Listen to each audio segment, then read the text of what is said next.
Ken, where I'd like to start in our conversation today is your perspective on the relationship between leadership and execution. I think there's two parts of leadership. One is the visionary direction part, which is where are we going, how are we going to get there, and what's going to guide our journey, our values, and all those kinds of things. And so that's a very important part, because leadership's about going somewhere. And once you have a sense of where you're going, now you move into execution or implementation or whatever you want to call that, which is, to me, the second part of leadership, which is how do we make this thing happen? And those are two very distinct aspects of leadership, but both important, because clear vision without implementation or execution is a nice exercise, and the execution of a lousy plan and vision doesn't do you much good. So they really need to go together. And I talk a lot about servant leadership, and some people say, well, how can you lead and serve at the same time? Well, you have to understand the two parts of leadership. The vision and direction part is the lead part of servant leadership, and then execution and implementation is the serve part of servant leadership, because if you don't serve your people, they're the ones that are putting the plan into action. As a leader, I've got the vision, I know where we need to go. And now you're telling me that in order to get there, I have to serve the people who report to me. Is it my role to sort of drive them, or to really focus their efforts? How does that fit into this idea that I'm serving? Well, I believe, Todd, firmly that the most important part of leadership is what happens when you're not there, not when you're there. And if you drive and push your people and act like you're a big deal and you're in charge and all, you might get some short-term results, when you're hovering over them. As parents, we can always get our kids to do what we want when we're right over them. But the real question of you as a parent is, what do your kids do when you're not there? And so that's why it's so important, the whole concept of engaging and developing your people and empowering them, because you want them, when you're not around, to act like they're owners. Now, I'm excited about the direction that we're going. I'm excited about my objectives and all of these initiatives. If I'm going to be a supportive leader, a servant leader, and I'm going to try to build this engagement with my team, how do I do that? Well, first of all, you have to excite them about the vision. How do I create both an engaged and empowered environment where we're still focused on execution and not just about the excitement of being here? Well, I think what you have to understand, Todd, about performance is that it's a journey.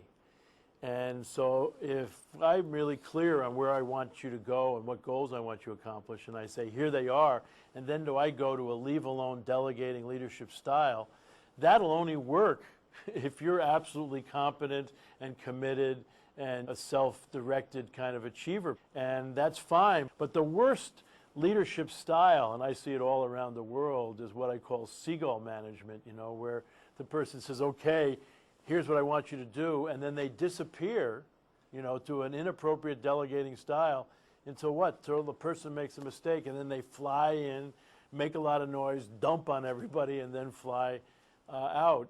I need to be your partner. We love to talk about partnering for performance. I think that's where the real action is.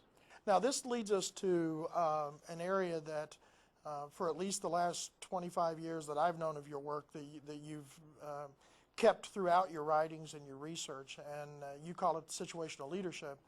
What you're talking about is doing a diagnosis of the situation, the employee, and all of the contextual factors, and providing that kind of support. There's several beliefs that we have. Number one is people want to make a difference.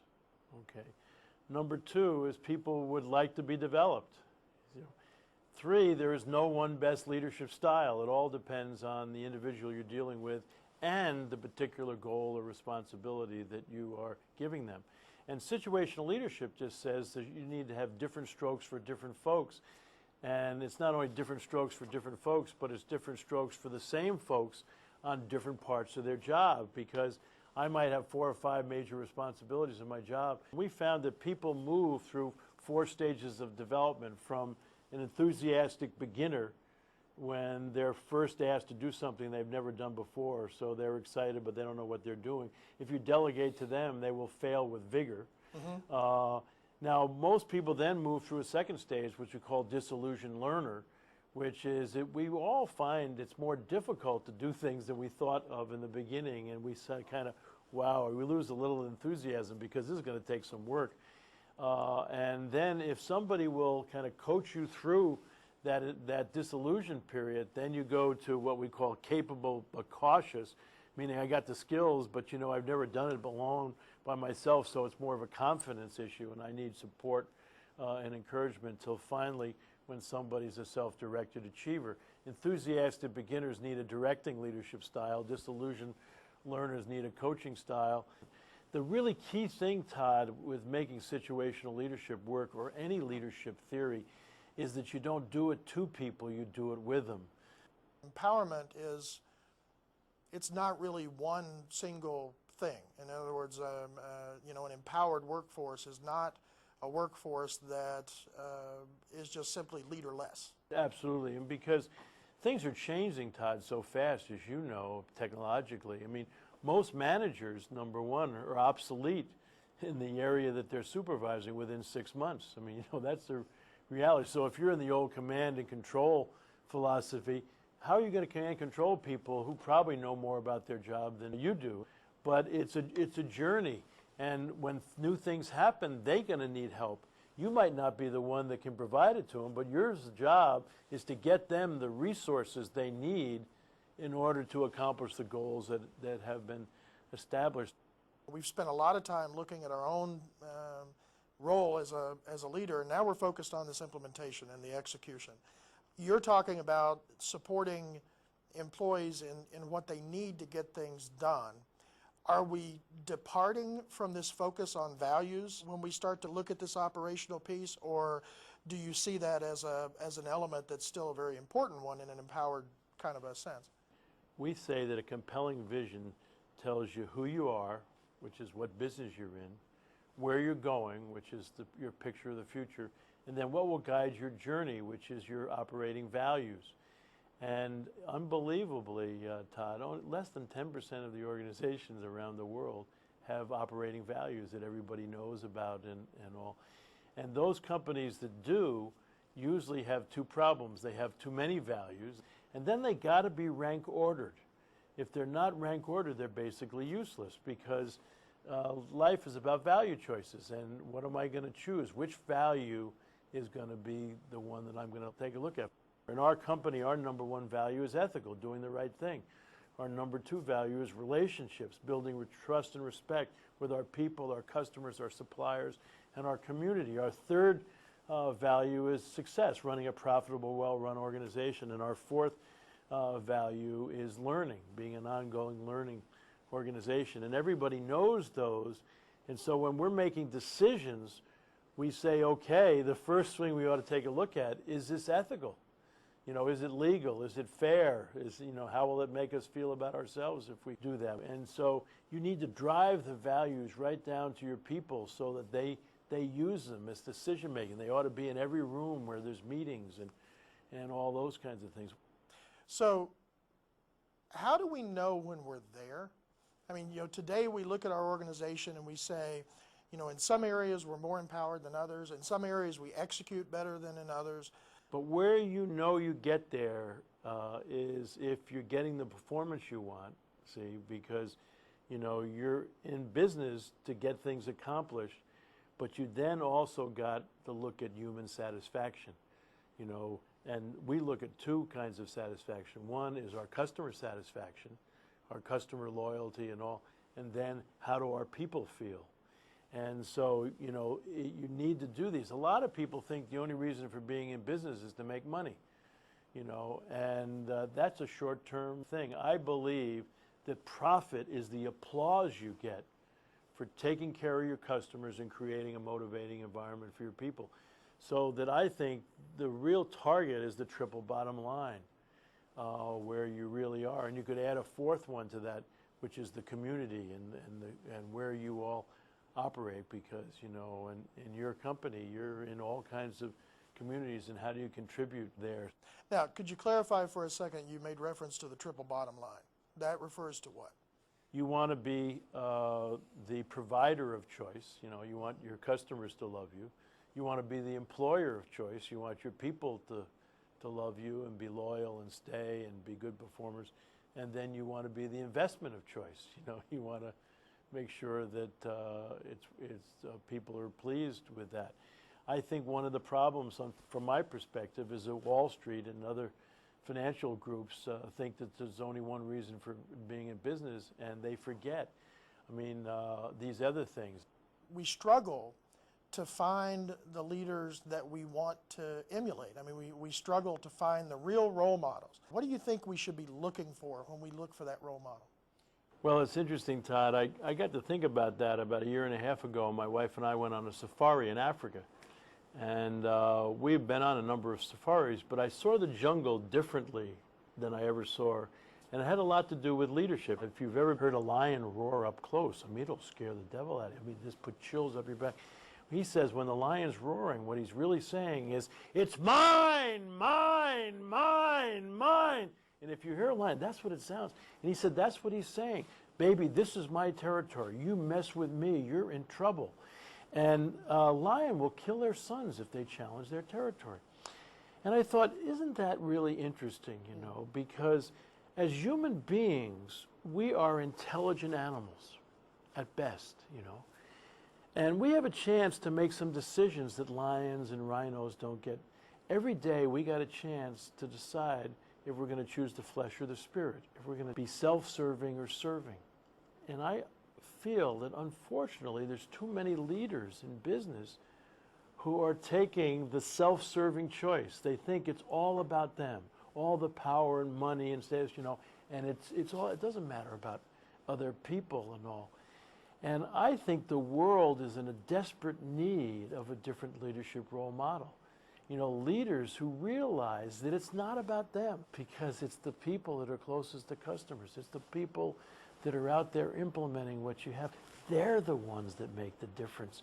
You create the environment, they make it happen. So you really don't see this at the end as being the abstract, fuzzy kind of discussion. You see it as also what it takes to get the result as well as the respect. Absolutely. And the leadership is a stimulus. It's the thing that creates the excitement that gets those kinds of results. Somebody said that I'm really in the culture building business as a leader. I like that. But you're creating a culture that people want and are excited about accomplishing the goals that can make a difference for your organization, and in the process bring self-respect to them, feel motivated, to feel good about themselves. It's a powerful thing. And if people get that you're their partner, that you're on their side, and it's not all about you, and all the brains seem to flow your way, they get excited. They'll do it, and it's what happens when you're not there. This is more of a journey. You're describing Absolutely. Leadership as an ongoing process and not something that I learned to do and now I do it. Yes, and I really think that being an effective leader is actually a transformational journey that you have to go through. Leadership starts in the inside with who are you, what do you stand for, what are your beliefs, and if you don't know who yourself, who you are, it's pretty hard for you to lead someone else. So the first stop is what I call, self-leadership. Then the next stop is one-on-one leadership. Now I'm ready to work with another individual and all, because I know myself well enough. And once you're able to do that well, then you're ready to be a team leader. See, and teams are more complicated than working one-on-one. If it's just you and I in a relationship, we only have 2 possible relationships.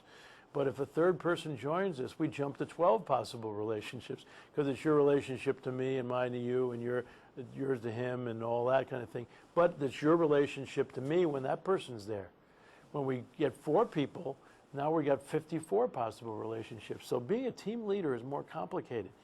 You just can't jump into being a team leader, I don't think, if you haven't had a chance to experience working with a single individual. And then the final stop of the journey where you hope you really can is to be an organizational leader. Because organizations are more complicated than a team, because now you're talking about managing several teams, divisions, departments, and all that kind of thing. And the key thing in self is you want to gain perspective. One-on-one, you want to learn how to build trust. With teams, you want to learn how to build a community. And with organizations, you want to know how to create both results and human satisfaction. So, last question. If you had just a minute or two to step in and say, hey folks, maybe you need to think about this, or maybe this is an important thing for you to have on your plate, what would you sort of leave us with in terms of important ideas that we should think about? Well, I tell you, Todd, I think what I would say to people is they need to understand the difference between success and significance. And I think a lot of people make a mistake to think that their whole career depends on how much money they make, how much recognition they get for their efforts, and their power and status. And let me tell you, there's nothing wrong with making good money. There's nothing wrong with getting recognized. There's nothing wrong with power and status. But if you think that's who you are, you constantly have to get more of all of those. And now it becomes about you, and you miss significance. See, the opposite of accumulation of wealth is generosity. And what's generosity? It's not just generosity with your treasure or your money. It's generosity with your time and your talent. And I like to add touch as a fourth one. So what do you do to really help with other people? What's the opposite of recognition? It's service. You know, being there for people, being there for your organization, not thinking that it's all about you. And what's the opposite of power and status? I think it's loving relationships. A friend of mine tells a wonderful story about when he was young, his grandmother was an incredible Monopoly player. He said she was a vicious Monopoly player. I mean, when she played Monopoly, she acted like she was the illegitimate child of an affair between Donald Trump and Martha Stewart, you know. And at the end of every game, she had everything. She had Broadway, she had Park Play. He had nothing. And she'd get this great grin on her face.